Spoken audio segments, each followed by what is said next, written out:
Assalamualaikum warahmatullahi wabarakatuh. Halo Sobat Milenial, kembali lagi di acara Robusta Ngobrol bareng Ustadz.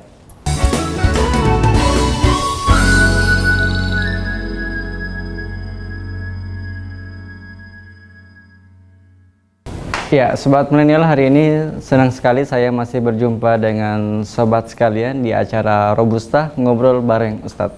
Dan hari ini kami akan membawa satu tema yang begitu menarik, yaitu tentang sunnah dan syariat pernikahan dalam Islam.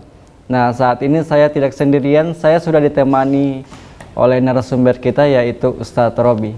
Assalamualaikum Ustadz. Waalaikumsalam warahmatullahi wabarakatuh, dan semoga para pemirsa yang sementara mendengarkan dialog kami pada sore hari ini, baik yang sementara mendengarkan lewat televisi maupun medsos, insya Allah kami temui dalam keadaan sehat walafiat, dan insya Allah kita semua dalam lindungan Allah Azza wa Jalla. Nah.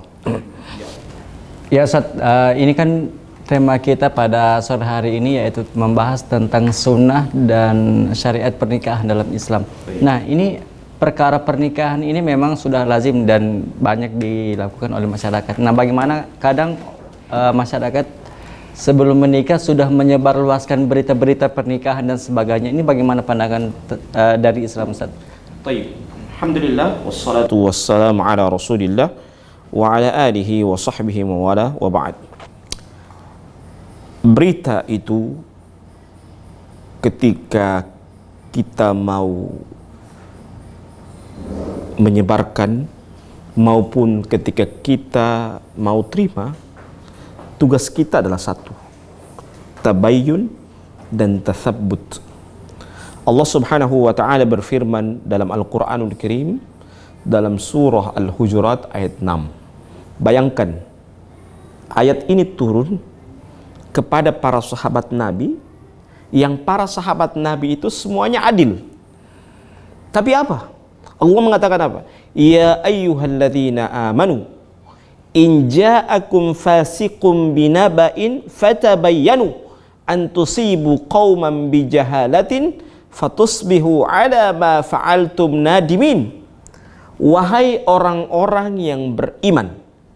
Orang beriman pada saat itu siapa? Sahabat Nabi. In ja'akum fasiqun binaba'in fatabayyanu. Apabila datang kepada kalian orang yang membawa berita, hendaklah kalian tabayyun. Ya. Kenapa demikian? Antusibu qauman bijahalatin fatusbihu ala ma fa'altum nadimin. Jangan sampai karena kita menyebarkan berita dengan tanpa mengklarifikasi, tanpa menyebarkan berita dengan kita mencari kevalidan data tersebut, kita akan menyesal dengan kesimpulan atau dengan berita yang kita sebarkan, yang dimana berita itu adalah berita yang hoax. Maka ketika kita mau menyebarkan berita, yang pertama kita perhatikan adalah kevalidan data dalam kita menyampaikan berita tersebut. Itu yang pertama. Yang kedua, berita tentang pernikahan ini sebuah hal yang kebahagiaan. Karena ketika kebahagiaan itu kita mau share, itu sebuah kebaikan. Tapi dengan syarat itu, kita memastikan dulu apakah datanya itu valid atau tidak. Kalau tidak valid, tidak boleh kita menyebarkan berita. Jangan sampai itu adalah sebuah berita yang dusta, sebuah kebohongan yang itu akan membuat malu di antara dua pihak, baik dari pihak laki-laki maupun dari pihak perempuan. Perempuan akan malu. Oh, dia akan nikah dengan si fulan, sementara tidak jadi.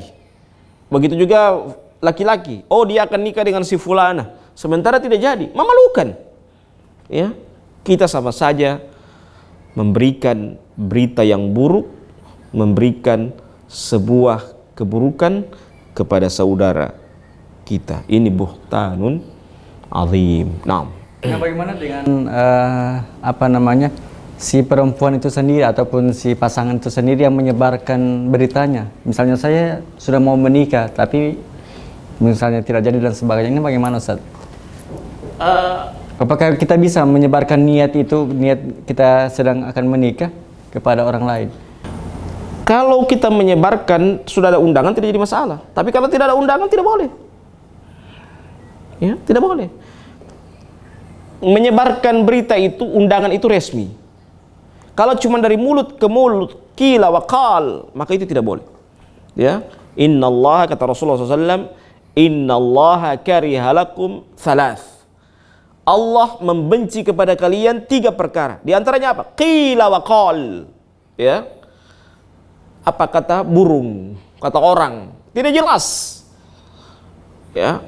Maka kita menyabarkan bahwa kita menyampaikan bahwa saya akan nikah dengan si fulan, si fulana. Ya, harus pasti. Memang harus butuh kepastian itu. Butuh kepastian, dan namanya juga perempuan butuh kepastian. Ya, laki-laki juga butuh kejantanan. Ya. Kalau mau menikah dia harus jantan dong, datang. Saya lamar anak bapak. Ya, jangan berikan PHP sama perempuan. Dibujuk, dirayu, mau menikah, akhirnya tidak jadi. Perempuan juga demikian, jangan sampai sudah jatuh cinta, sudah terlanjur, baru main blokir buka, blokir buka, blokir buka. Ya, berarti itu perempuan yang suka mempermainkan hati laki-laki. Berarti bukan hanya laki-laki yang memainkan hati perempuan ya, tapi perempuan juga. Ada juga perempuan yang mempermainkan hati laki-laki. Ya, karena berapa banyak sekarang saya temui di lapangan bahwa banyak laki-laki yang sakit hati. Karena apa? Karena dia suka mempermainkan hati laki-laki. Perempuan ini mempermainkan hati laki-laki. Ya, kalau laki-laki mempermainkan hati perempuan itu banyak. Tapi ini sekarang dunia sudah mulai terbalik. Perempuan mempermainkan laki-laki. Iya, dzambillah. Ya, maka hati-hati. Ya. Makanya orang Inggris bilang apa? Never book just by the cover. Jangan nilai seseorang itu dengan buku itu dengan covernya. Ya. Jangan lihat orang itu dengan casingnya. Tapi lihatlah bagaimana dia memberikan sesuatu hal yang terbaik. Jadi never book just by the cover. Jangan nilai buku itu dengan cover. Jangan tertipu buku itu dengan cover. Jangan tertipu kualitas buku itu dengan cover. Kadangkala judulnya sangat menakutkan, padahal isinya cuma biasa-biasa. Begitu juga. Jangan lihat orang dengan covernya. Sekarang kadangkala agama cuma dijadikan sebagai cover, tapi isinya adalah bagaikan kedondong. Ya, mulus di luar tapi berduri di dalam. Baik, Ustaz. Nah, Ustaz, di Indonesia saat ini berkembang dengan namanya poligami, Ustaz.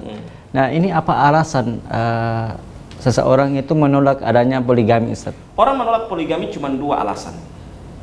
Yang pertama karena dia tidak mampu. Yang kedua dia kufur dengan syariat Allah. Ya.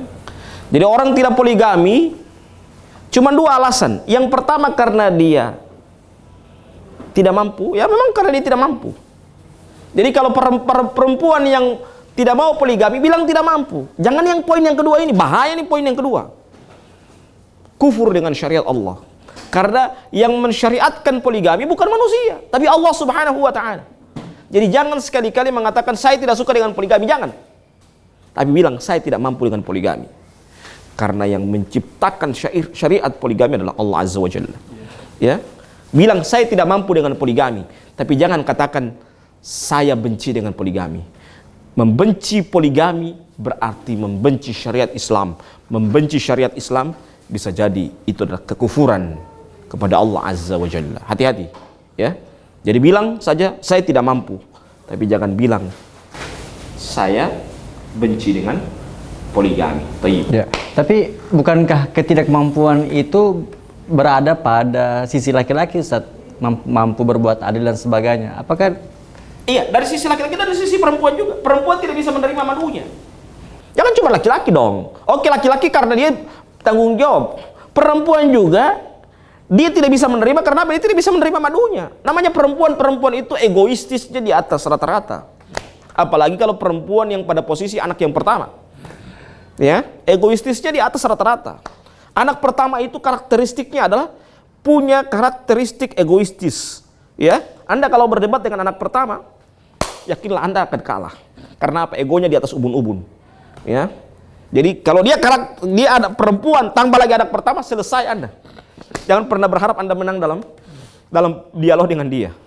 Ya, karena dia sebagai perempuan yang punya karakter egoistis, tambah lagi dia anak pertama punya karakter egoistis, selesai urusan. Anda tidak akan pernah menang berdialog dengan orang demikian.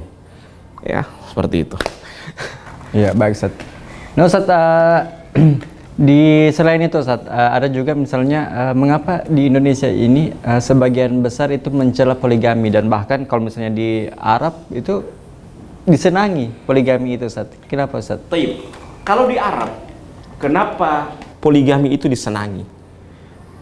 Karena di Arab itu lambang kekayaan itu diukur dengan poligami. Coba lihat, kalau kita bergaul, berteman dengan orang. Kalau di Indonesia, ketika kita awal bertemu, kita awal berjumpa dengan orang, apa yang dia tanya? Cuma dua dia bertanya. Dia tanya kepada kita, Anda pendidikan terakhir Anda apa? Yang kedua, pekerjaan Anda apa? Tapi kalau di Arab, pertama kali pertanyaan apa? Habis kaifal hal, habis bagaimana kabar, how are you today? Ya, dia tanya kedua apa? Kam zaujatan lak. Berapa istrimu? Itu pertanyaan yang kedua. Bukan dia tanya pekerjaan apa, bukan dia tanya pendidikan apa, tidak. Tapi dia tanya duluan apa? Ente istri berapa? Ya. Tapi kalau satu ente misalnya wahid, apa dia miskin? Itu Arab. Ya, miskin. Jadi kalau jawab istri cuma satu, miskin. Ya. Itu perbedaan antara Indonesia dengan Arab. Kalau Indonesia, pertanyaan pertama kali kita baru pertama bertemu, dua itu pertanyaan. Pendidikan terakhir apa? Atau yang kedua? Pekerjaannya apa? Kerja di mana? Tapi kalau Arab, habis bagaimana kabar Mas Mukal Karim? Siapa namamu? Pertanyaan yang ketiga itu pasti. Berapa istrimu? Kalau itu jawab satu, miskin. Ada yang kasih kabar, kasih saran apa? Zid kaman, tambah lagi. Ya. Kalau cuma istri, ya. Itulah perbedaannya. Kenapa? Standar kekayaan orang Arab itu dengan nikah. Karena orang kalau menikah dengan orang Arab, dia harus pegang 3 kunci. Kunci rumah, kunci toko, dan kunci mobil. Ya. Sehingga kalau orang punya 4 istri, berarti dia punya 4 rumah, 4 toko, dan 4 mobil. Kalau dia punya 4 istri. Karena masing-masing istri punya rumah masing-masing. Beda dengan Indonesia. Indonesia terlalu mudah untuk menikah, sehingga terlalu mudah juga orang selingkuh. Terlalu mudah juga orang dengan apa? Orang nikah lagi sehingga menelantarkan istri yang sebelumnya. Sehingga stigma negatif dari orang-orang Indonesia bahwa poligami itu adalah sebuah kejahatan. Ya, bahwa poligami itu dianggap pelakor. Ya, karena apa? Karena terlalu mudah orang nikah. Terlalu mudah juga orang menceraikan istrinya. Terlalu mudah juga orang meninggalkan istrinya dengan tanpa alasan. Ya. Sehingga kenapa orang poligami itu di Indonesia itu dicela, dianggap sebuah kejahatan. Ya. Beda dengan Arab. Orang yang berada di Arab itu. Nah, Ustaz, nanti akan kita lanjutkan setelah kita break ikan dulu, Ustaz. Baik Sobat Milenial, jangan kemana-mana, tetap saksikan terus di Robusta Ngobrol bareng Ustadz.